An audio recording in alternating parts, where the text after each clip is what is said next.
ਸਤਿ ਸ਼੍ਰੀ ਅਕਾਲ ਜੀ। ਪੰਜਾਬੀ ਟ੍ਰਿਬਿਊਨ ਦੇ ਫੇਸਬੁੱਕ ਲਾਈਵ ਪ੍ਰੋਗਰਾਮ ਵਿੱਚ ਤੁਹਾਡਾ ਸਾਰਿਆਂ ਦਾ ਸਵਾਗਤ ਹੈ ਜੀ। ਮੈਂ ਅੰਮ੍ਰਿਤਪਾਲ ਸਿੰਘ ਲੈ ਕੇ ਆਇਆ ਹਾਂ ਪ੍ਰੋਗਰਾਮ ਵੇਲੇ ਦੀ ਗੱਲ, ਅਤੇ ਮੇਰੇ ਨਾਲ ਇਸ ਪ੍ਰੋਗਰਾਮ 'ਚ ਹਿੱਸਾ ਲੈਣਗੇ ਸਾਡੇ ਸੀਨੀਅਰ ਸਾਥੀ ਚਰਨਜੀਤ ਭੁੱਲਰ ਜੀ। ਤੁਹਾਡਾ ਸਵਾਗਤ ਹੈ ਜੀ। ਅਤੇ ਅੱਜ ਦੇ ਇਸ ਪ੍ਰੋਗਰਾਮ 'ਚ ਅਸੀਂ ਗੱਲ ਕਰਾਂਗੇ, ਪੰਜਾਬ ਸਰਕਾਰ ਨੇ ਇੱਕ ਵਾਰ ਫੇਰ ਕਿਸਾਨਾਂ ਦੇ ਸਿਵੇ ਫਰੋਲਣ ਦਾ ਰਾਹ ਚੁਣਿਆ ਹੈ।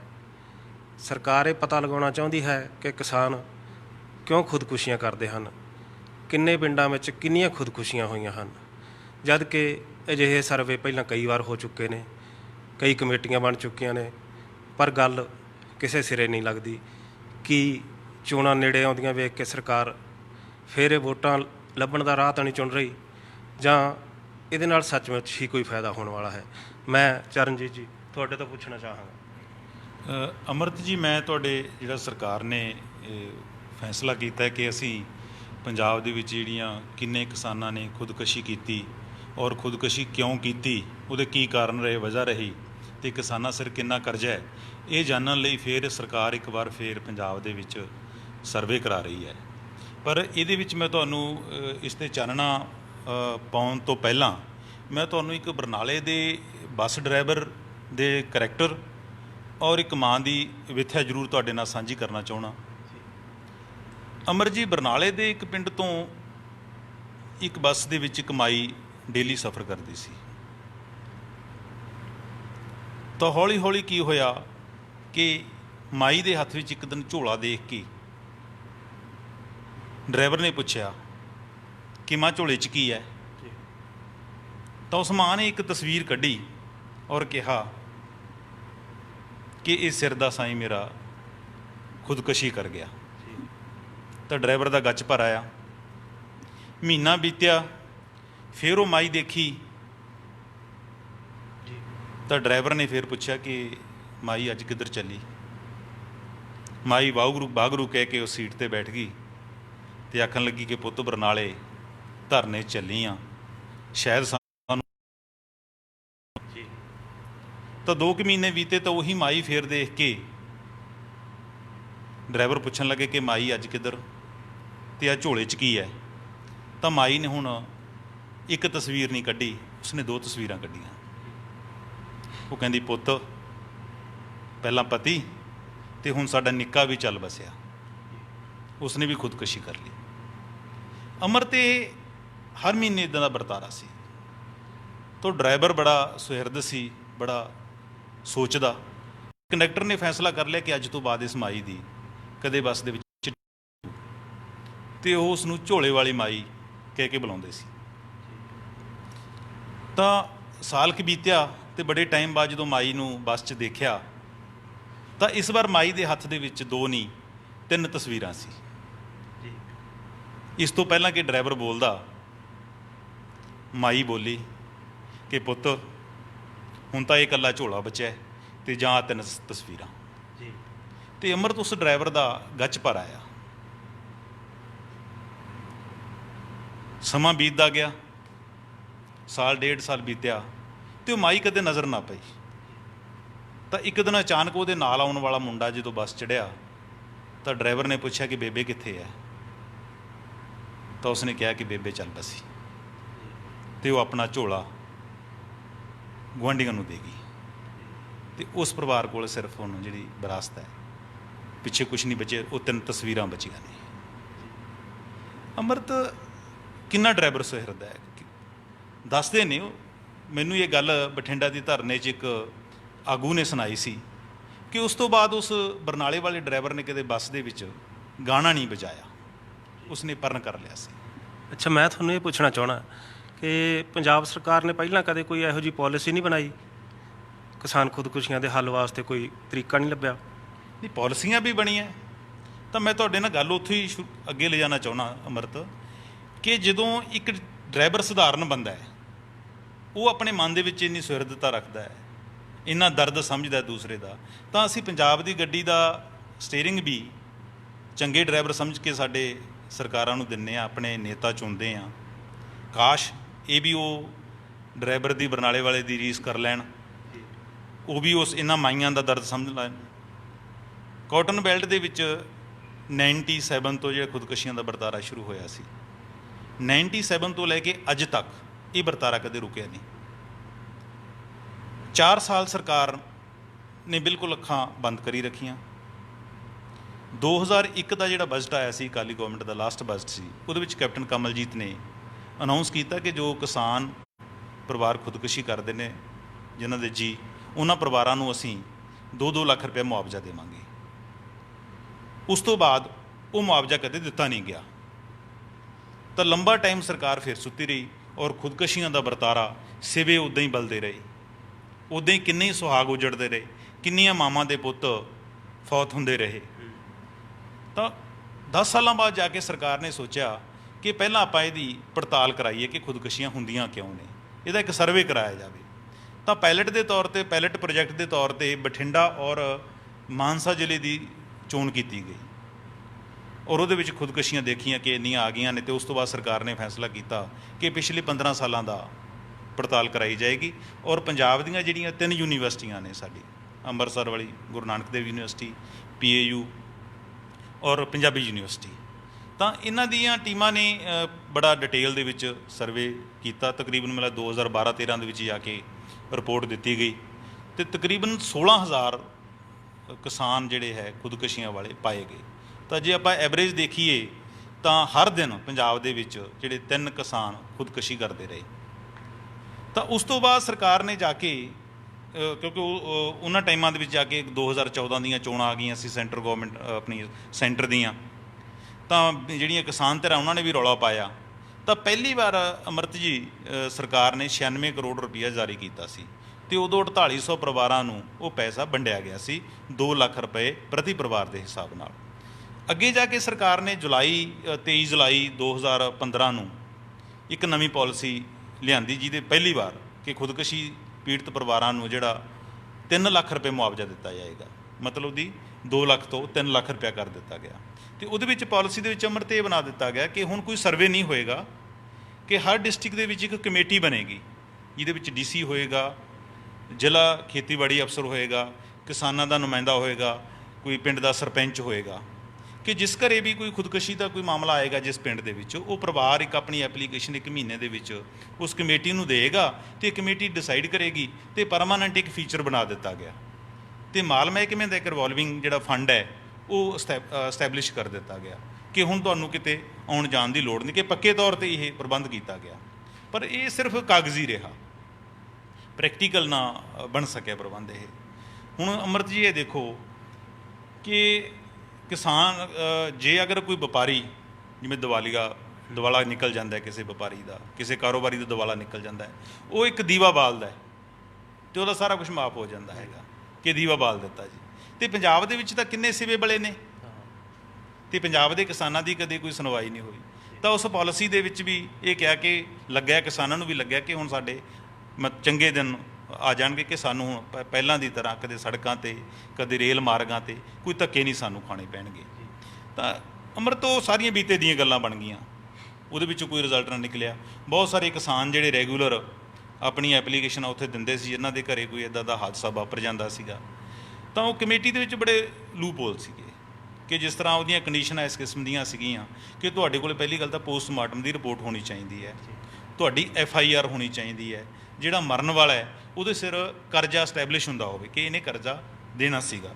ਪਰ ਬਹੁਤੇ ਕਿਸਾਨ ਤਾਂ ਵਿਚਾਰੇ ਅਨਪੜ੍ਹ ਨੇ, ਪਿੰਡਾਂ ਵਾਲੇ, ਉਹ ਪੋਸਟਮਾਰਟਮ ਦੇ ਚੱਕਰਾਂ ਦੇ ਵਿੱਚ ਪੈਂਦੇ ਹੀ ਨਹੀਂ, ਪੋਸਟਮਾਰਟਮ ਕਰਾਉਂਦੇ ਹੀ ਨਹੀਂ, ਫਿਰ ਉਹ ਪੁਲਿਸ ਦੇ ਚੱਕਰਾਂ 'ਚ ਨਹੀਂ ਪੈਂਦੇ ਕਿਉਂਕਿ ਬਹੁਤ ਲੋਕ ਡਰ ਜਾਂਦੇ ਨੇ।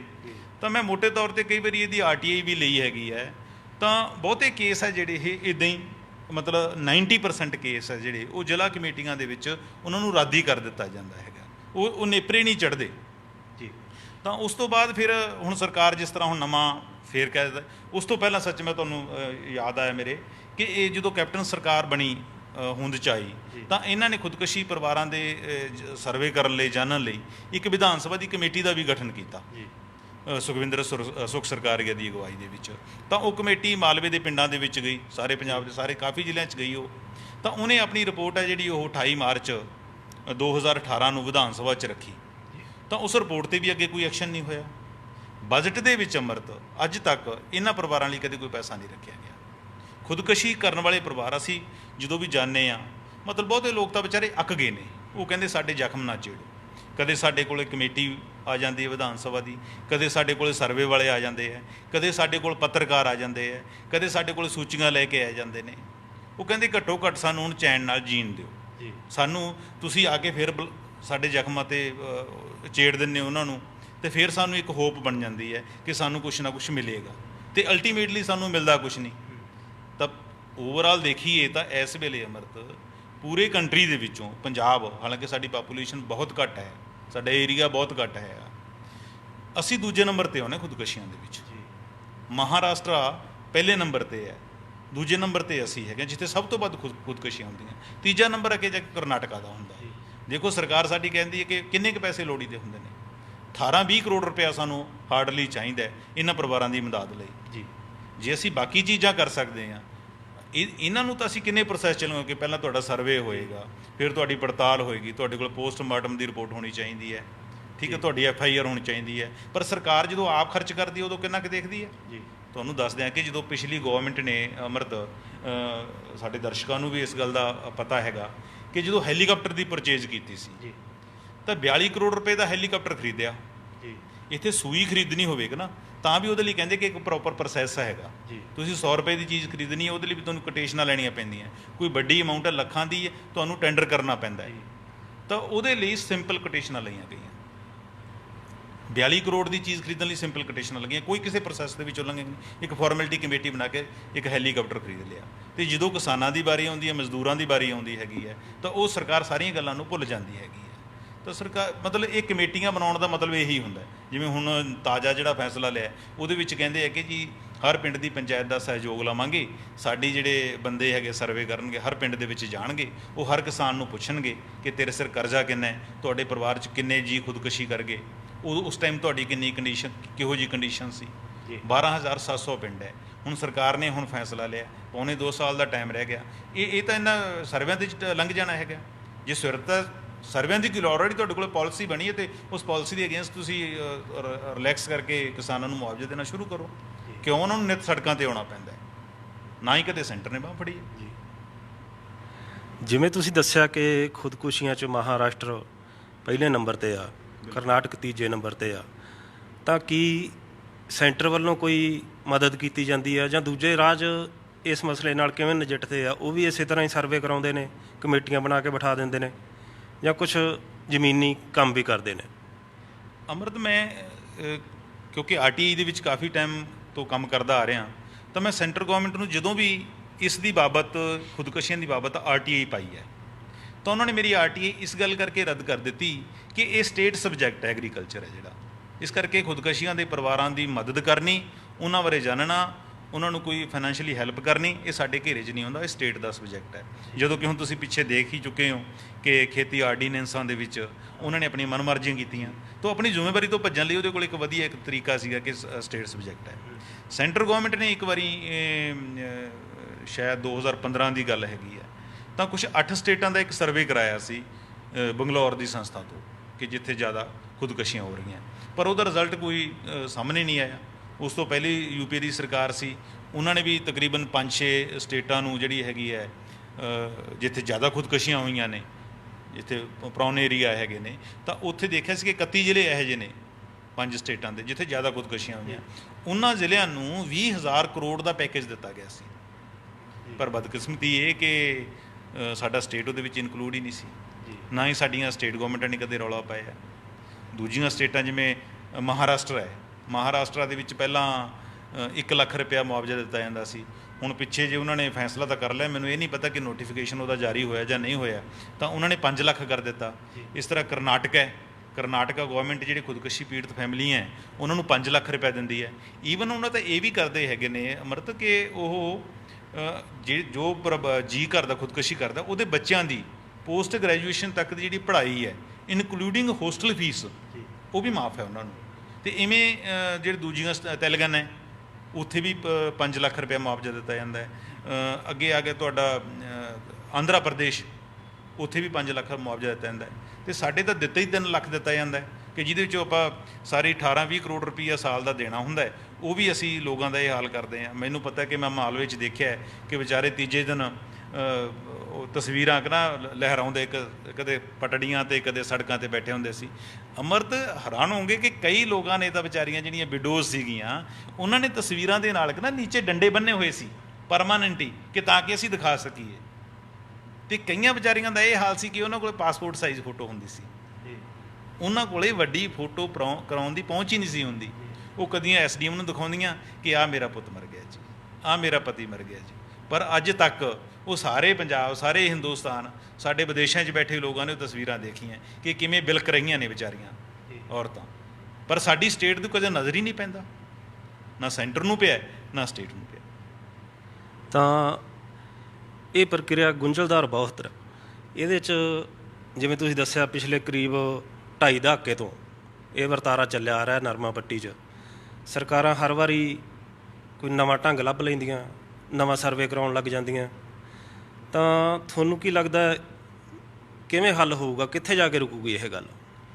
ਅੰਮ੍ਰਿਤ, ਗੱਲ ਇਹ ਹੈ ਕਿ ਗੱਲ ਸਰਵੇ ਦੀਆਂ ਕਮੇਟੀਆਂ ਬਣਾਉਣ ਦੀ ਗੱਲ ਨਹੀਂ ਹੈਗੀ ਕਿ ਉਹਨੂੰ ਐਨਾਲਾਈਜ਼ ਕਰੀਏ ਅਸੀਂ।